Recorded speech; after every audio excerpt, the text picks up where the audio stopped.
Padre nuestro que estás en los cielos, alabamos y glorificamos tu nombre en esta hora, Señor, porque tú eres bueno y para siempre es tu misericordia. Gracias, Padre, por permitirnos nuevamente reunirnos en tu casa de oración para estudiar de tu palabra. Pedimos tu presencia por medio de tu Santo Espíritu para que sea Él quien nos guíe y nos dirija en el estudio que vamos a tener a continuación. Bendice a los hermanos aquí presentes y a los hermanos que nos están siguiendo a través de las redes sociales. Te lo pedimos y te lo agradecemos en el nombre de Jesús. Amén. Bueno, pueden tomar asiento, hermanos y hermanas, y vamos a comenzar hoy un capítulo muy importante, que es el capítulo número 7 de Daniel, porque a partir del capítulo 7 comienza la parte de Daniel profética. Los primeros 6 capítulos de Daniel son capítulos más bien de historia, que relata, obviamente, qué le pasó a Daniel cuando fue deportado, en fin. Pero ahora comienzan las visiones proféticas que Dios le manifiesta a Daniel y que le anuncia todo el futuro que tiene por delante a partir justamente del momento histórico en que Daniel vive. Daniel está viviendo en Babilonia, en un imperio que tenía muy poquito de formado, el imperio babilónico, y de ahí el Señor arranca con la historia profética hasta el fin del mundo. Así que es muy interesante esta segunda parte del libro de Daniel y tenemos que analizarla con mucho cuidado para poder entender. Vamos a comenzar entonces leyendo los primeros 4 versículos del capítulo 7 de Daniel, y lo vamos a hacer como lo hacemos siempre, que alguien levante la mano y que quiera leer los primeros 4 versículos, del 1 al 4 del capítulo 7 de Daniel. Y entonces ahí comentamos y luego seguimos con los versículos que vienen. ¿Quién quiere leer? ¿Quién quiere empezar leyendo? Ok. Del 1 al 4. En el primer año, Belsasar, rey de Babilonia, tuvo Daniel un sueño y visiones de su cabeza mientras estaba en su lecho. Luego escribió el sueño y relató lo principal del asunto. Daniel dijo: miraba yo en mi visión de noche, y he aquí que los 4 vientos del cielo combatían en el gran mar. Y 4 bestias grandes, diferentes la una de la otra, subían del mar. La primera era como león y tenía alas de águila. Yo estaba mirando hasta que sus alas fueron arrancadas y fue levantada del suelo y se puso enhiesta sobre los pies a manera de hombre, y le fue dado corazón de hombre. Ya, gracias. Bueno, ahí, como ustedes ven en este pasaje, hay varios símbolos. Por ejemplo, él estaba en visión de la noche, y habla de los 4 vientos que combatían en el gran mar. Bueno, ¿qué significan los 4 vientos? Los 4 vientos combatían en el gran mar. ¿Alguien lo sabe? Ok. Los 4 vientos, hermanos, se refiere a confrontaciones, agitaciones, guerras, conflictos en la humanidad. ¿Ve? Los vientos es conflicto, guerra, confrontaciones. Y el gran mar no es aquí un lugar de mucha agua. No se está tratando del mar literal. Esto es otro símbolo. Pero vamos primero a confirmar que los vientos significan conflictos. Vamos a leer aquí 2 versículos. Vamos a leer Jeremías 49:36. Jeremías capítulo 49, versículos 36. No, este lo leo yo, no hay problema. Dice aquí: traeré sobre Elam los 4 vientos, ve que ahí hablan de vientos, de los 4 puntos del cielo, y los aventaré a todos estos vientos, y no habrá nación o a donde no vayan fugitivo de Elam. Está hablando de ahí de un conflicto, ¿verdad? Vamos a leer otro versículo para confirmar. Zacarías 7:14. Zacarías, capítulo 7, versículo 14, también nos habla, sino que lo esparcí con torbellino, torbellino es viento, por todas las naciones que ellos no conocían, y la tierra fue desolada tras ellos, sin quedar quien fuese ni viniese, pues convirtieron en desierto la tierra deseable. Es decir, que viento significa conflicto, confrontaciones, agitaciones, guerras. Eso es lo que significa vientos. Entonces, aquí hay 4 vientos que están combatiendo, dice, sobre el mar. ¿Qué significa el mar? Bueno, el mar, si vamos a Apocalipsis 17, versículo 15,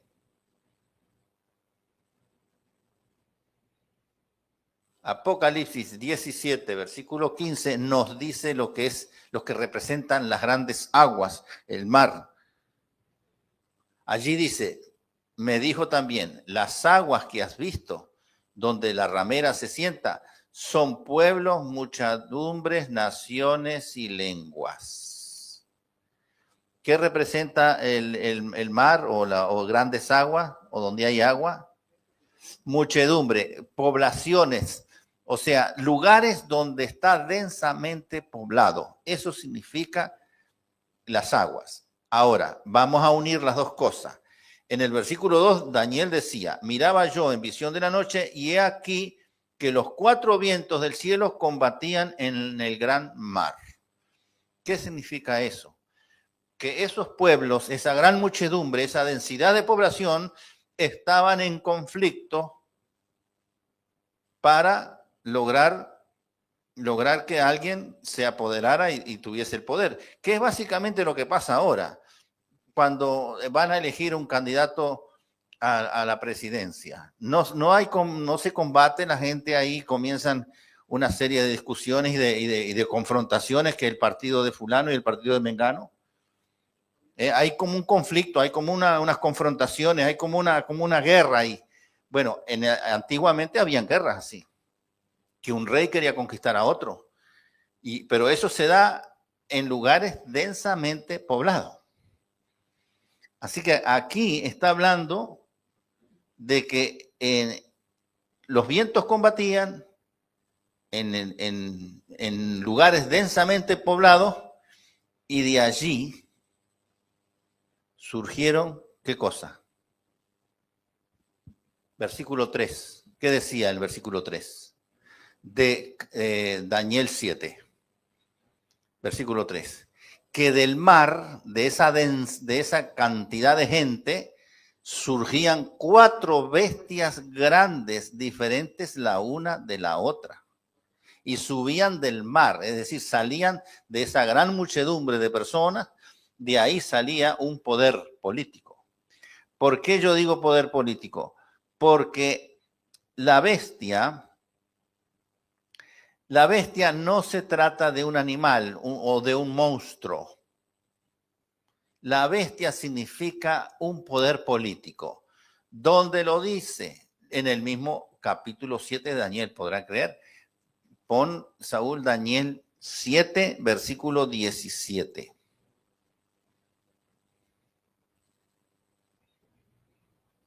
Dice, estas 4 grandes bestias son 4 reyes que se levantarán en la tierra. ¿Ve? El mismo libro de Daniel nos está dando la respuesta.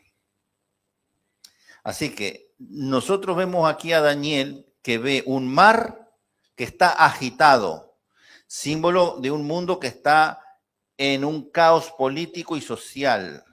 Los vientos representan las luchas entre naciones y potencias que dan origen a nuevos imperios sucesivos. El surgimiento de los imperios mundiales nunca fue pacífico, hermano. Ustedes ven cómo ahora, cuando un dictador se quiere imponer, arma una guerra y trata de dar un golpe de Estado y matar al presidente que está de turno, lo mata o se va y se quedan los dictadores en el poder. Bueno, si sucede hoy en la actualidad, sucedía también antes así. Así que el surgimiento de los imperios nunca fue algo pacífico. Cada poder se levantó contra el otro en medio de guerras y disturbios. Esto nos recuerda que los reinos humanos se fundan sobre la violencia y la ambición y no sobre la justicia y la paz como es el reino de los cielos. Vimos también entonces que las 4 bestias grandes, diferentes las unas de las otras, el versículo 3 de Daniel que leímos, simboliza 4 imperios, 4 reyes o 4 reinos. Se puede usar en forma intercambiable reino, reyes o imperio. Es lo mismo.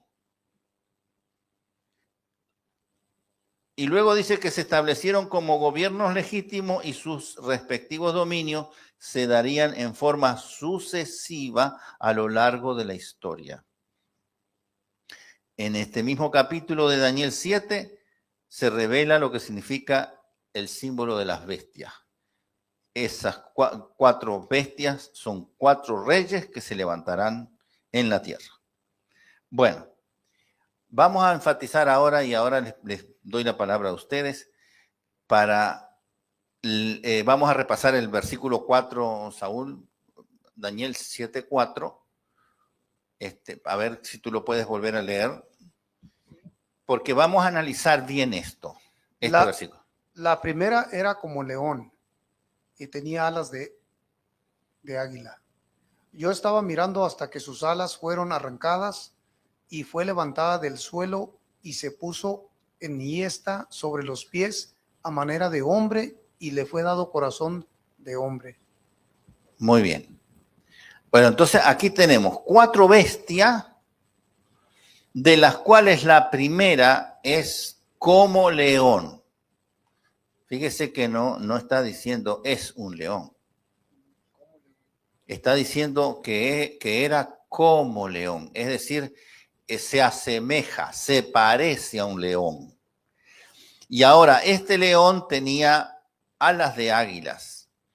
¿Qué le está diciendo a ustedes esto? Este versículo. ¿Qué comentario harían ustedes en cuanto a ese poder? Que era como león y que tenía alas de águila.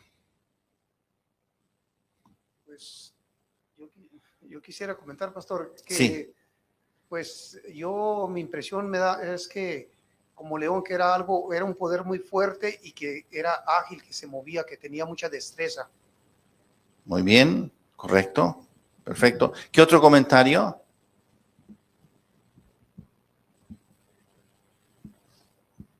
Yo quiero también apoyar lo que dijo Guillermo, como león fuerte y tenía alas de águila, o sea, se movía muy rápidamente de un lado a otro. Ok, muy bien. ¿Por aquí había comentario? La bestia como león. Habíamos visto antes que ustedes llegaran que bestia no se trata de un monstruo, sino que bestia en la Biblia y sobre todo en Daniel 7, el versículo 17 lo dice, que las bestias, esas 4 bestias, dice, son 4 reyes que reinarán en la tierra. Reyes, reino e imperio es lo mismo, son sinónimos, se usa intercambiable. Quiere decir que entonces que la primera bestia era como un león, se parecía a un león y que tenía alas de águila. Bueno, lo que nosotros podemos decir, que más o menos Guillermo lo dijo, el león, sabemos que el león se le considera ¿Qué cosa el león? El rey de la selva. El rey de la selva, o sea que la bestia más feroz y más poderosa de la selva es el león. O sea que representa poder y representa majestad real. Las alas de águila, sí.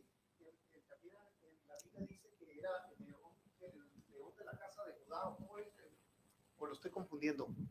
No, el león de la casa de Judá es para Cristo. Por eso, Es un símbolo de Cristo. Pero en este caso estamos hablando de Babilonia, de un poder que va a ser Babilonia, que es el primero, que es la primera bestia, que es en el imperio donde Daniel comenzó su trayectoria profética. Comenzó en Babilonia. Entonces, Babilonia era como un león que tenía alas de águila. Las alas de águila representan velocidad en las conquistas, dominio aéreo y fuerza e inteligencia. Agudeza, inteligencia, agudeza, porque el águila desde arriba divisa todo, ve todo, nada se le escapa, tiene toda la visión. Entonces, pero en el mismo versículo 4 que ustedes están viendo allí, dice que las alas fueron arrancadas. ¿Qué significa esto? Que las alas fueron arrancadas. ¿Qué les simboliza a ustedes? Fíjense, es un león, o sea, es un poder tremendo, poderoso, porque el león es una fiera, el rey de la fiera. Y tenía alas de águila, pero ahora las alas son cortadas. Pues le quitó parte de su poder, esa velocidad. Muy bien.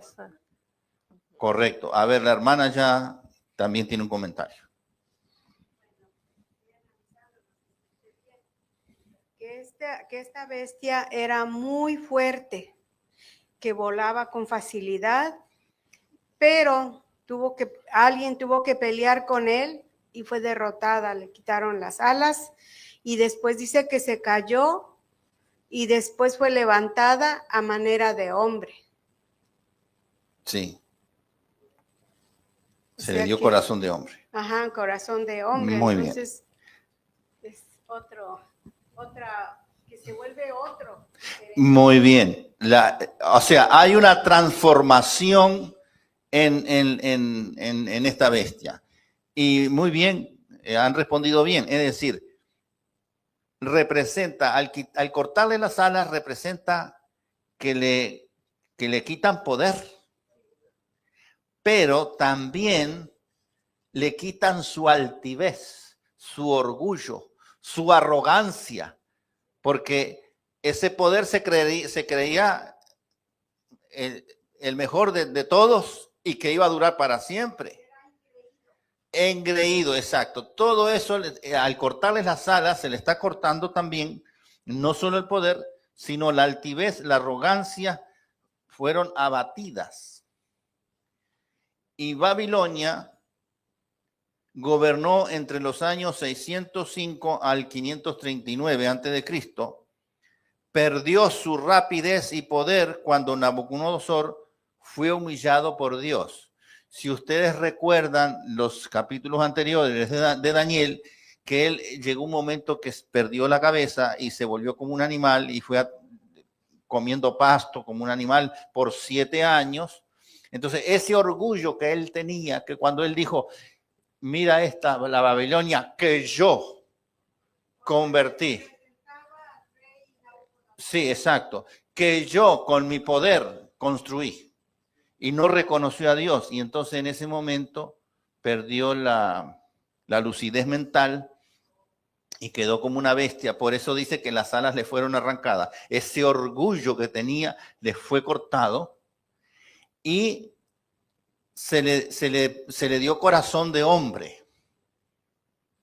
Porque después él reconoce de que estuvo mal y reconoce que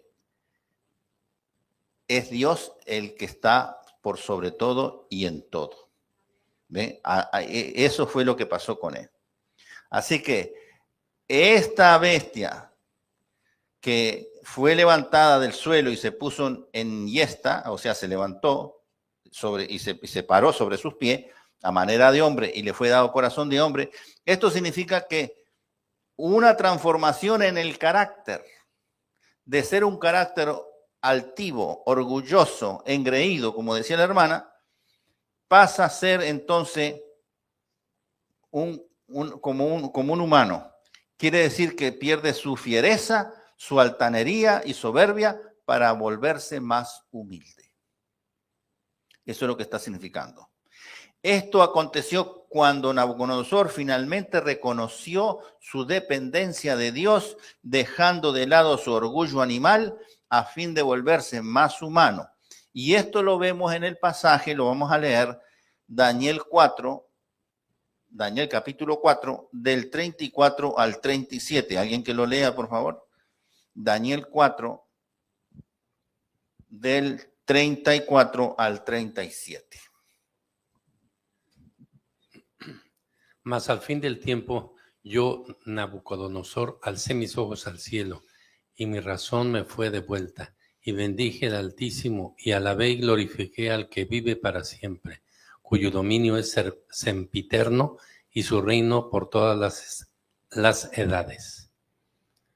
Todos los habitantes de la tierra son considerados como nada, y él hace según su voluntad en el ejército del cielo, y en los habitantes de la tierra, y no hay quien detenga su mano y le diga, ¿qué haces? En el mismo tiempo mi razón me fue de vuelta, y la majestad de mi reino, mi dignidad y mi grandeza volvieron a mí, y mis gobernadores y mis consejeros me buscaron, y fui restablecido en mi reino, y mayor grandeza me fue añadida.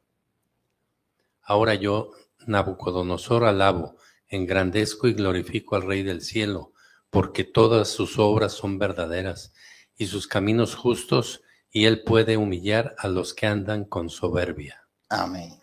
Ahí está lo que significa el que le cortaron las alas y se paró como hombre. Así que históricamente se conoce que el símbolo del león alado fue un símbolo directo y muy propio de Babilonia. En las ruinas de Babilonia se han hallado esculturas de leones con alas de águila, representando la grandeza del reino de Nabucodonosor II. A los lados de las grandes portales de la ciudad habían esculturas de leones alados, así como también habían pintado en los muros de la ciudad leones con alas. Una lección que nosotros podemos obtener de este pasaje. ¿Qué lección podemos sacar de este pasaje, hermano? A ver. Ya, espere, hermana, espere el micrófono porque los que están en línea tienen que oír. Okay. Que no debemos ser orgullosos, altaneros, arrogantes y orgullosos. Orgullosos ya dije, ¿verdad? Sí. Y pues debemos aprender a ser humildes. Amén, así mansos de corazón, como dice en la palabra de Dios. Correcto, Amén. Correcto, hermano. Así es, aquí la lección que nosotros podemos obtener de este 4 versículos de Daniel 7 es que la grandeza humana, porque un ser humano puede ser una persona poderosa, una persona de mucho valor, pero si la persona no tiene a Dios, se convierte en bestialidad, en orgullo y en egoísmo. Pero Dios puede transformar el corazón, incluso de los más soberbios, cuando un corazón humano, Dios puede hacer que esa persona orgullosa, altanera, le puede dar un corazón humano para que sea más compasivo, para que sea más humilde y para que sea más sensible a las cosas de Dios. Entonces, como conclusión, yo hice aquí un cuadro donde dice, los 4 vientos y el mar, que vimos ahí, que los 4 vientos y el mar significa conflictos en el mundo. Pero Dios está por sobre todo caos político y humano. Dios está por encima de todo lo que pueda suceder aquí en este mundo. El león con alas es el poder babilónico. pero las glorias humanas son pasajeras. La que se permanece para siempre es la gloria divina. Alas arrancadas, humillación divina significa. Dios derriba a los soberbios, no los acepta, no los quiere a los soberbios. Corazón de hombre significa conversión. Dios busca cambiar principalmente nuestro corazón, no solo nuestro poder, sino nuestro corazón, para que tengamos un corazón humilde y sensible a la voz de Dios, para que nosotros seamos moldables y podamos ser guiados y dirigidos por el Espíritu Santo. Vamos a avanzar ahora con un versículo nada más. Vamos a leer el Daniel 7:5, nada más. Alguien que lo lea.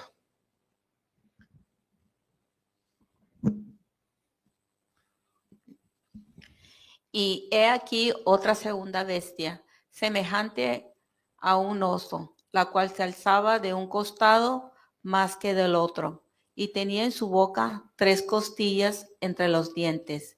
Y le fue dicho así: levántate, devora mucha carne.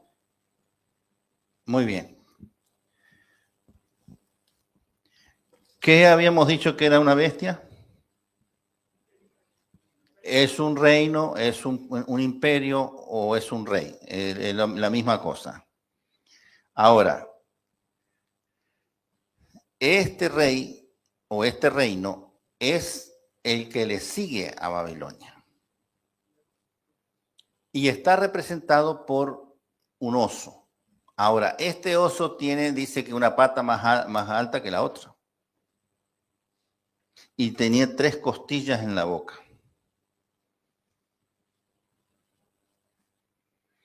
¿Qué se puede decir de un oso? ¿Es un animal débil? ¿Es un animal...?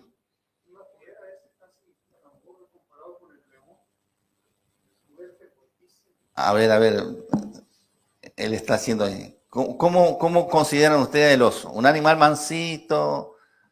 ¿Como un gatico? No, un oso casi se asemeja a un león, pero está muy fuerte. Si los ponen a los dos, realmente yo pienso que el oso le puede ganar al león. Es un animal fuertísimo. Exactamente, es fuertísimo, un animal pesado, un animal muy feroz, pero es menos ágil que el león. Sí, es cierto. Porque el león corre rápido, salta y atrapa con sus garras, con sus mandíbulas. Pero el oso no, el oso básicamente es con su mano y no se mueve tan rápido, tan ágil como el león. Sí, o pero sea, las pezuñas que tiene, las garras que tiene el parecen oso, cuchillos. En un jalón revienta. Sí, no, es increíble, es increíble. Es una fiera tremenda, pero menos poderosa que el león. Bueno, yo acabo de mirar un reportaje exactamente de 2 leones. Era un león y un tigre de Bengala. Así es. Estaban y había un arroyo y estaba un oso grandísimo. Y entonces el oso también se acercó a tomar agua y andaban rodeándolo a ver cómo le iban a cazar al oso, pero el oso estaba tomando. Y se venía uno, lo atacaba y el oso lo tenía y luego venía el otro por detrás y a los demás se fueron cada quien por su lado. No pudieron. Exactamente. ¿Qué indica esto en cuanto a que un costado era más alto que el otro?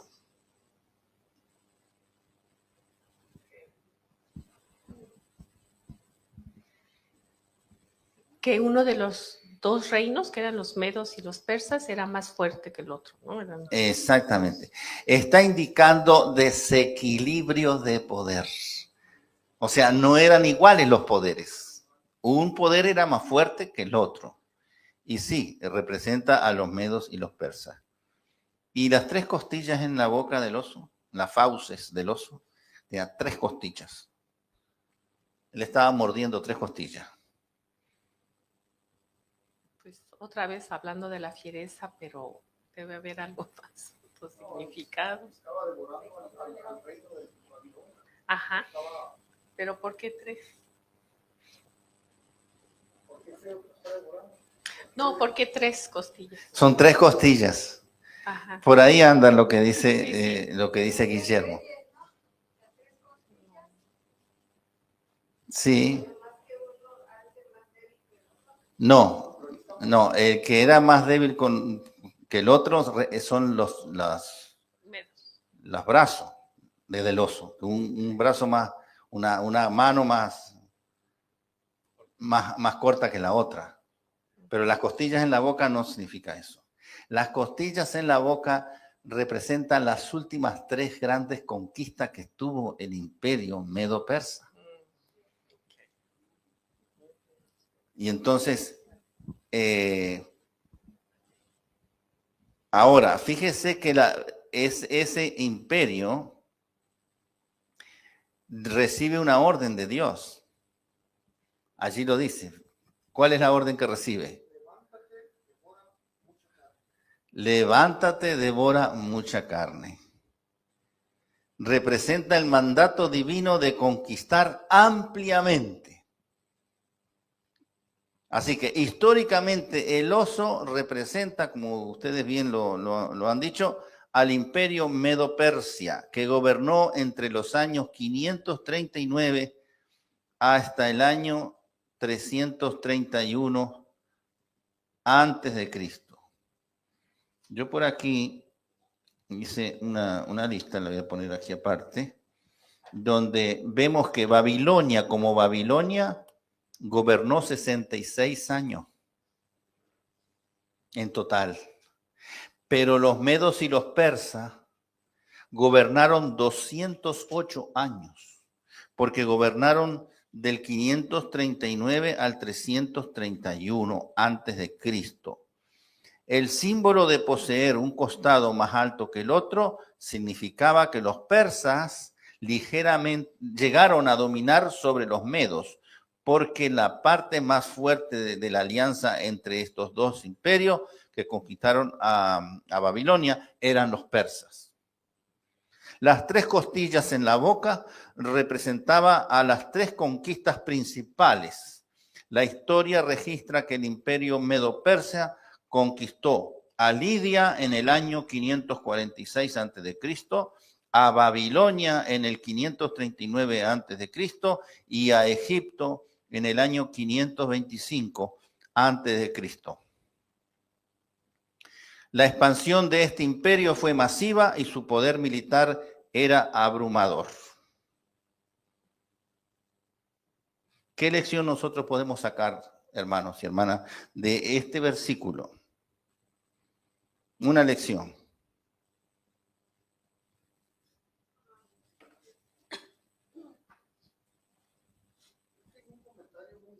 Ok. Sí, bueno, tú ya va, después de la hermana. Pues que la voluntad de Dios se cumple Sí. al pie de la letra y que Dios tenía un mandato para este reinado y se dio. Y se dio, y se cumplió. Uh-huh. Perfecto. Muy bien, gracias. A ver, Guillermo. Comentario bueno.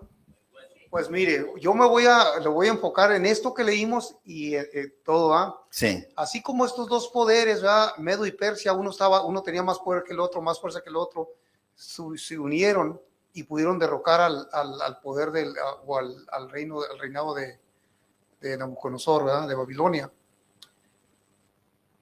Todos nosotros aquí, de la única manera que podemos permanecer bien es si nos aliamos con el Todopoderoso. Correcto, ¿me entienden? Correcto. Sí. Porque no hay otra manera que nosotros podamos ganar la victoria si no es agarrados de la mano de Él.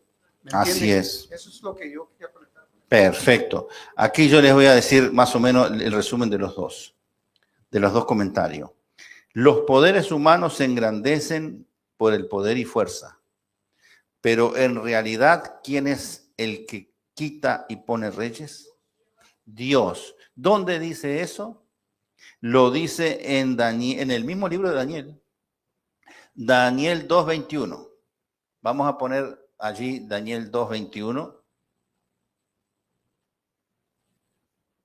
Allí dice, ve, Dios es el que muda los tiempos y las edades.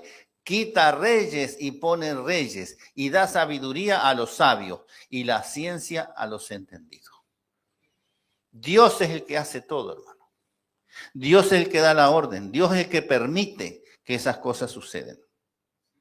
Así que, aunque el imperio Medo-Persia fue usado para libertar al pueblo de Dios, escuchen esto porque acuérdense que el pueblo de Dios estuvo cautivo en Babilonia, ¿cuántos años?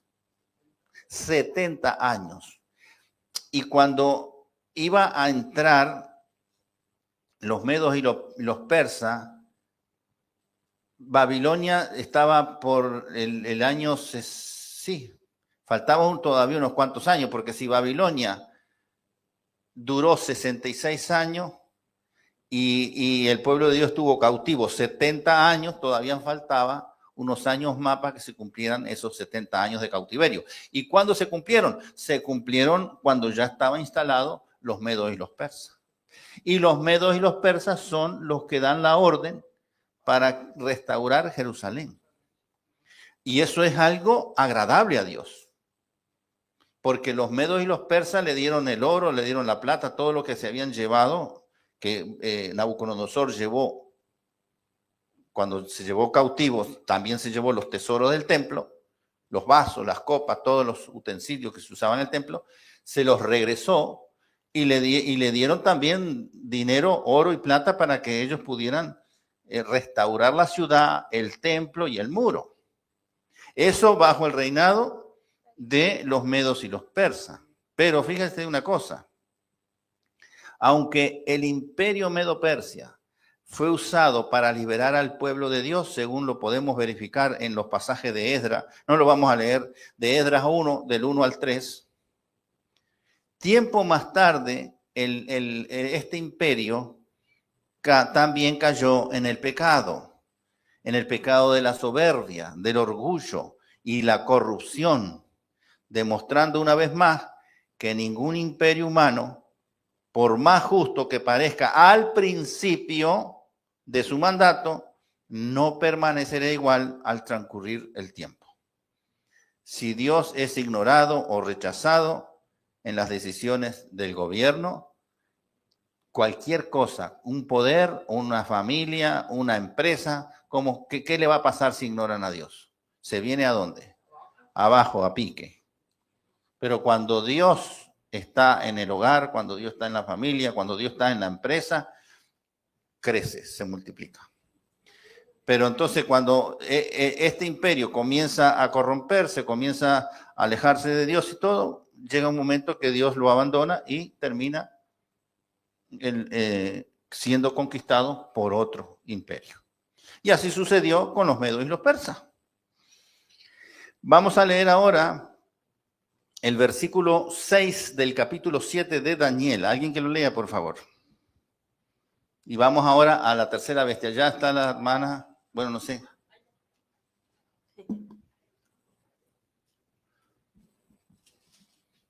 La palabra de Dios dice así: después de esto miré y he aquí otra semejante a un leopardo con 4 alas de ave en sus espaldas. Tenía también esta bestia 4 cabezas y le fue dado dominio. Muy bien, gracias, hermana. Vamos a analizar.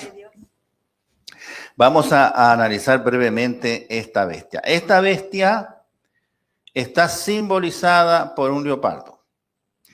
¿Cuáles son las características de un leopardo?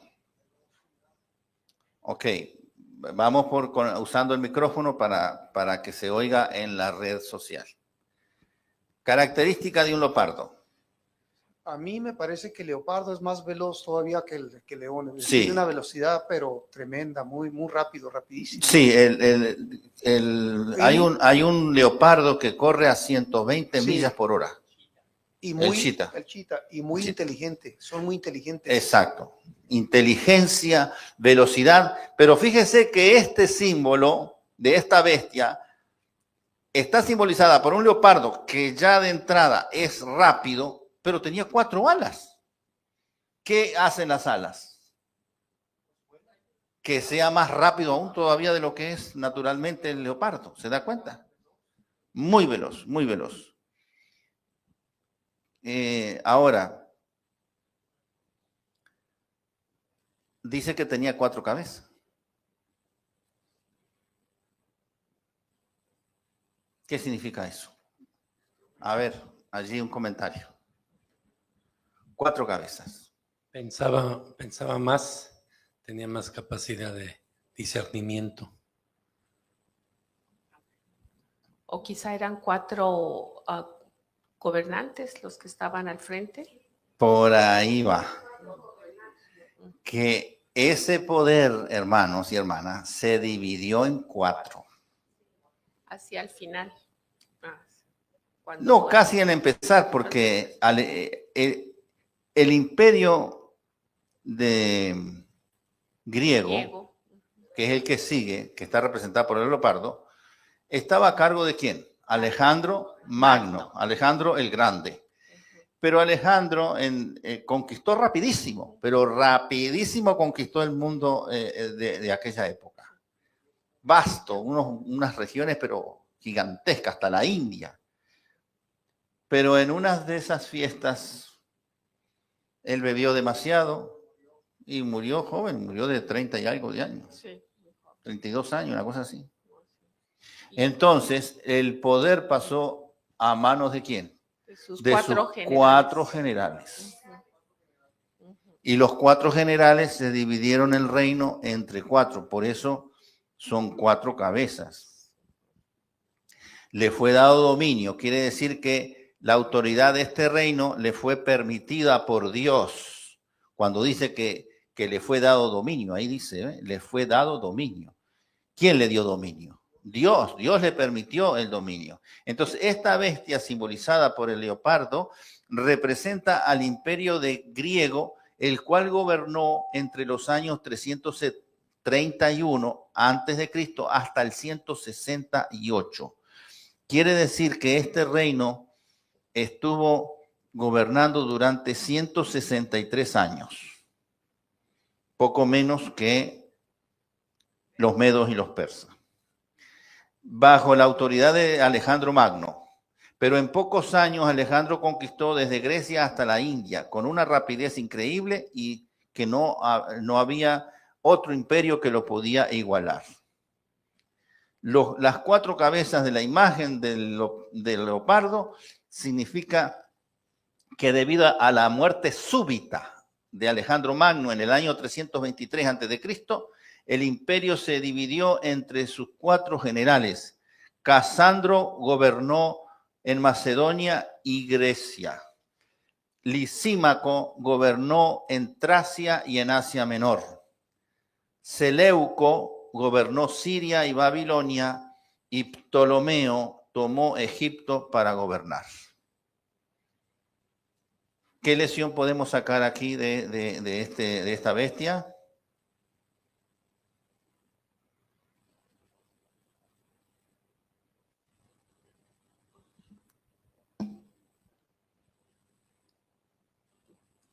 Pues número 1, pienso que como Alejandro Magno no cumplió con lo que Dios le había mandado de alguna manera, por eso muere tan rápido, aunque logró hacer conquistas importantes. Pero él antes de morir hizo, no prevaleció. hizo mucho, muchísimo eso. Sí, muchas conquistas, pero el tiempo fue corto.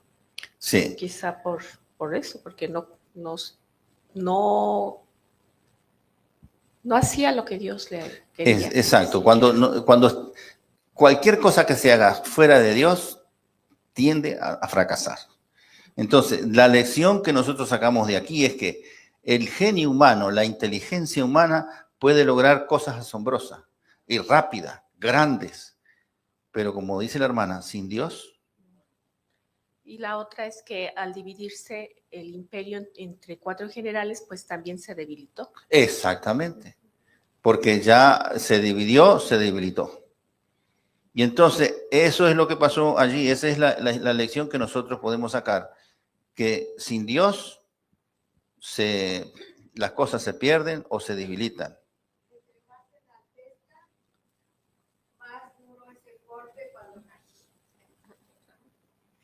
se me olvida. Cuando más se enaltezca, como en el caso de Alejandro, se enalteció mucho también, igual que el rey de Babilonia.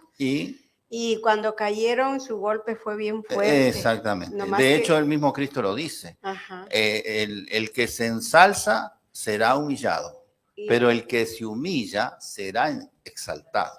¿Y qué aprendemos de esto? Que debemos de aprender de ser humildes. Así Como es. dice en la palabra de Dios, que debemos examinarnos cómo andamos en la fe, y si en eso encontramos que andamos mal, pues ir arreglando Exactamente. las cosas. Bueno, la hora va pasando, pero vamos a leer el último versículo, que es Daniel 7:7. Daniel 7:7. Alguien que lo lea, por favor. Daniel 7:7. Bueno, yo quería comentar del otro. No, pero con el micrófono. Del otro, pues que ya, bueno, ya vamos a brincar, eso lo vamos a dejar para después. Ok. No, pero el comentario de Leopardo. Sí, Ok, sí. ¿verdad? Porque ya los comentarios que hicieron muy buenos, pero también si lo ponemos en otro extremo, podemos ver que cuando el cuerpo o el de Dios, ¿verdad? En este caso, por ejemplo, como ahí los 4 generales, ¿verdad? Que se dividieron 4 reinados y reinaron en diferentes partes. Así también el pueblo de Dios, si nomás está uno haciendo la obra, no tiene mucho alcance, pero si se junta con otros, si divide con otros, pueden alcanzar más, ¿me entiende? Más, o proyectan más la palabra del Señor, que puede llegar a todas partes. Exacto, sí. O sea, ok, lo que estás tratando de decir que si se concentra todo en una sola persona, se hace la obra de Dios, pero muy limitada. Pero cuando se delega funciones y se pone personas, digamos, tal vez más especializadas en distintas áreas, la palabra de Dios se expande mejor. Sí, está bien, perfecto. Muy bien, vamos entonces al 7:7. Después de esto miraba yo en las visiones de la noche, y he aquí la 4ª bestia, espantosa y terrible, y en gran manera fuerte, la cual tenía unos dientes grandes de hierro, devoraba y desmenuzaba, y las sobras hollaba con sus pies, y era muy diferente de todas las bestias que vi antes de ella, y tenía 10 cuernos. Ok, entonces vamos a describir este símbolo de la bestia espantosa y terrible. Vemos que esta bestia, a diferencia de la otra, ¿qué pasa? Las otras bestias nosotros la podíamos identificar a algo parecido.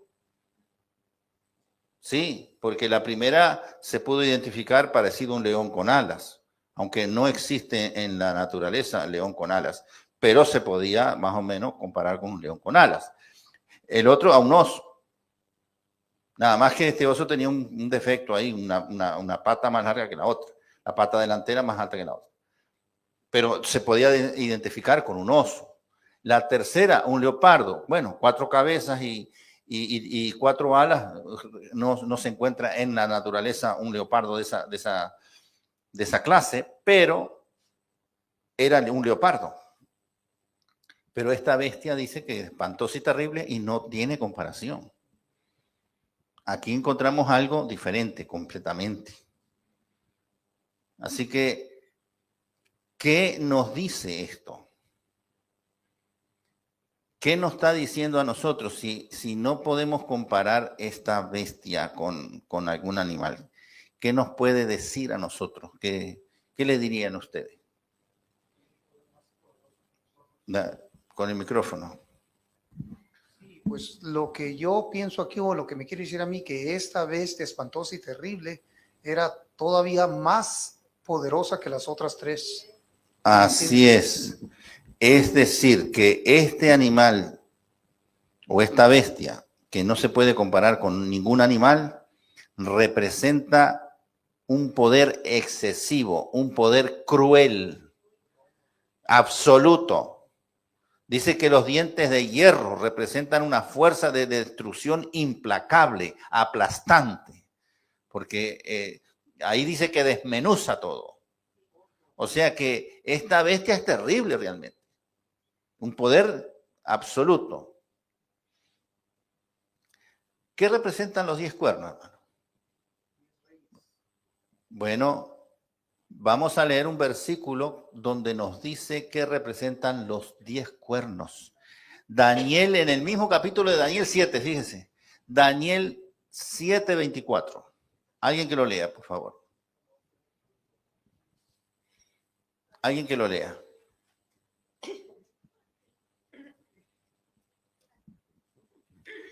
Y los 10 cuernos significan que de aquel reino se levantarán 10 reyes, y tras ellos se levantarán otro, el cual será diferente de los primeros, y a 3 reyes derribará.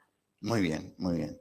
Lo que está diciendo este versículo es que de la bestia espantosa y terrible que tenía 10 cuernos, quiere decir que en un momento dado en la historia de esa bestia se iba a dividir en 10 reinos. Pero de esos 10 reinos, ahí va a aparecer otro cuernito pequeño que iba a derribar a 3. Y se iba a poner ese cuernito pequeño en el lugar de los 3. Así que la bestia que tenía 10 cuernos, se quedó con ¿cuántos cuernos? Con 8.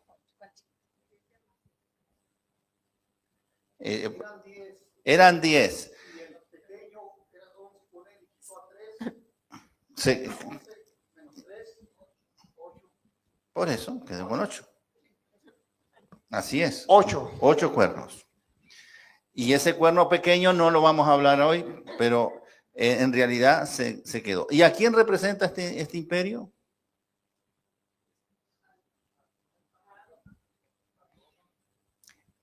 No. El cuarto reino que está representado por esta bestia terrible y espantosa significa que es un sistema político y está representando a Roma imperial. Roma imperial no era religiosa, era política. ¿Cuánto tiempo estuvo vigente este poder? Escuche bien. Comenzó antes de Cristo en el 168 antes de Cristo y se comenzó a dividir en el 476 después de Cristo. O sea, como poder sin división estuvo funcionando nada más y nada menos que 644 años, hermano. Por eso era el poder, un poder más terrible y poderoso que los demás. Los demás eran reinos que al lado de este no eran nada, porque este pudo reinar y aguantar en su poder 644 años, hermano. Y allí comenzó a dividirse. Se dividió. Y tiene 3 etapas.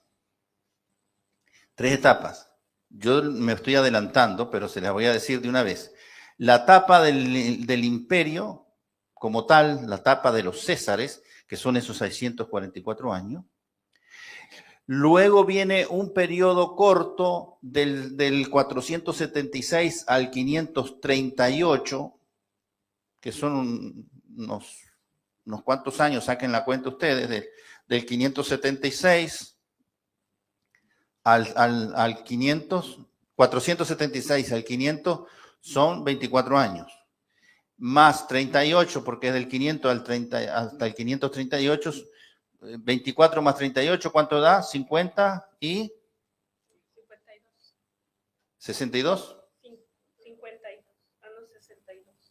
62. 62. Es decir, que Roma se dividió y estuvo dividida por 62 años y luego comenzó el cuerno pequeño. Y el cuerno pequeño, hermanos y hermanas, está vigente hasta el día de hoy.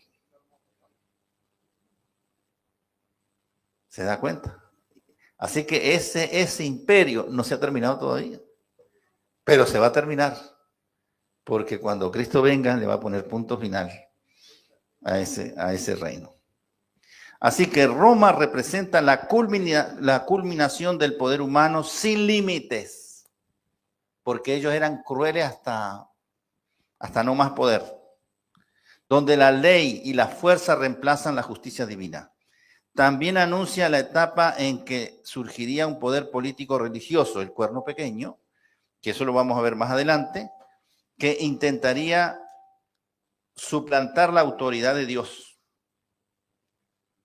Pero eso no lo vamos a estudiar hoy. En términos generales,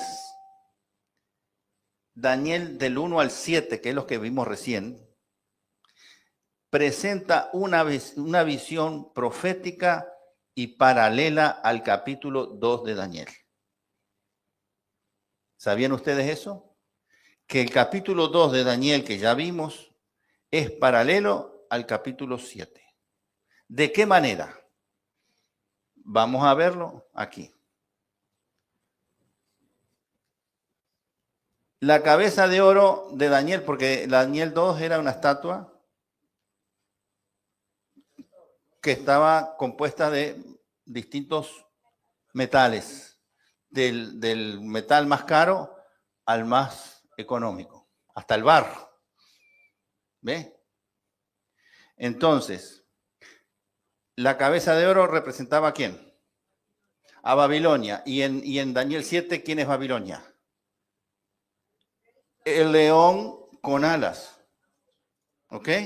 O sea que la cabeza de oro de Daniel 2 representa el león con alas en Daniel 7. Los pechos con 2 brazos de plata. ¿Equivale a quién? Al oso que tenía también 2 patas, una más corta que la otra. ¿Ve?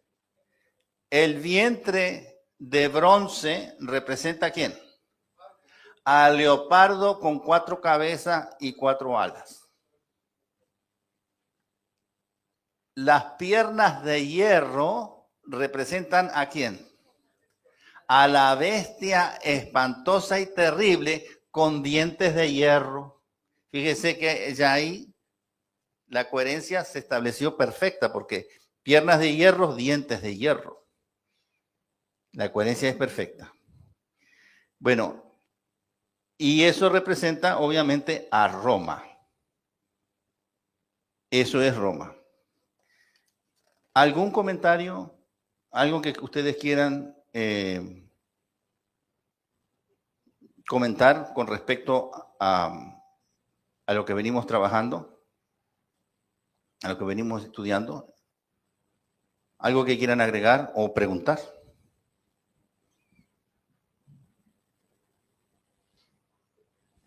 Pastor, yo quiero comentar o preguntar si esta doble comparación es para enfatizar lo de los reinos, que sí. nos quede claro a nosotros. Sí.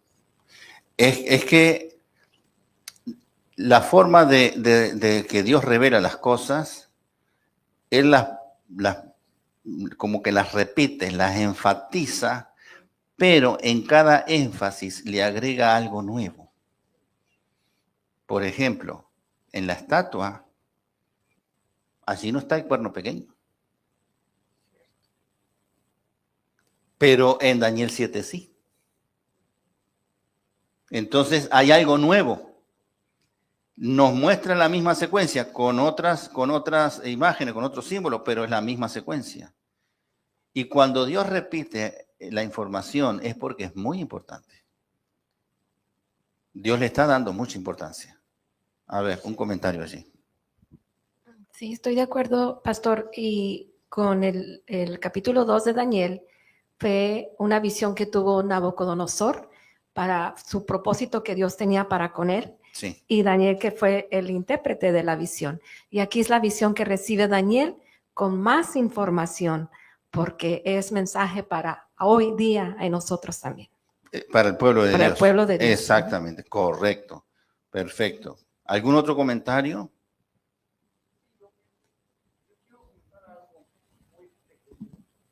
Sí, en la segunda, cuando el reinado de Babilonia fue destruido por los medos y los persas, ahí iba a comentar algo, pero nos movimos.